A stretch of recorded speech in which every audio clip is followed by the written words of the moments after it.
സ്വന്തമായൊരു വീട് നമ്മൾ എല്ലാവരുടെയും സ്വപ്നമാണ്. വീടുപണി മുഴുവനായും കോൺട്രാക്ട് കൊടുക്കുന്നവരാണ് നമ്മളിൽ പലരും. കോൺട്രാക്ട് കൊടുക്കുമ്പോൾ പറ്റിക്കപ്പെടാതിരിക്കാൻ എഗ്രിമെന്റ് ചെയ്യുന്ന സമയത്ത് ശ്രദ്ധിക്കേണ്ട പ്രധാനപ്പെട്ട 5 കാര്യങ്ങൾ. 1. കോൺട്രാക്റ്റിൽ നിങ്ങളുടെയും കരാറുകാരന്റെയും പേരും മുഴുവൻ മേൽവിലാസവും എഴുതുക. സർവേ നമ്പർ ഉൾപ്പെടെയുള്ള മുഴുവൻ ഡീറ്റെയിൽസും ഉൾക്കൊള്ളിക്കുക.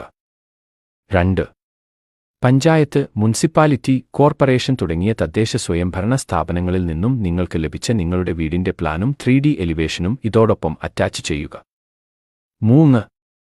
കരാർ എഴുതുമ്പോൾ പ്രോജക്റ്റിന്റെ ഓരോ ഫേസും അതിൽ വ്യക്തമാക്കണം. നിലവിൽ ഏത് സ്റ്റേജ് ആണ് കരാർ ചെയ്യപ്പെടുന്നതെന്നും അതിന് ഏതുതരം മെറ്റീരിയൽസ് ആണ് ഉപയോഗിക്കുന്നതെന്നും മറ്റും വിശദമായി രേഖപ്പെടുത്തണം. 4. കോൺട്രാക്ടർ പേയ്മെന്റ് പീരിയഡ് വ്യക്തതയോടെ ഉൾക്കൊള്ളിക്കണം. ഉദാഹരണത്തിന്, ഫൗണ്ടേഷൻ തീരുമ്പോൾ ഇത്ര തുക, പ്ലാസ്റ്ററിംഗ് കഴിയുമ്പോൾ ഇത്ര തുക, ഫിനിഷിംഗ് വർക്കിന് മുമ്പേ ഇത്ര തുക എന്നൊക്കെ. 5.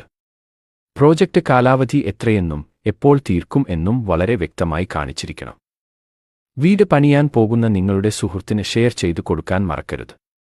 വീട് പണി മുഴുവനായും കോൺട്രാക്ട് കൊടുത്ത് നിങ്ങളുടെ അനുഭവം കമന്റ് ചെയ്യൂ.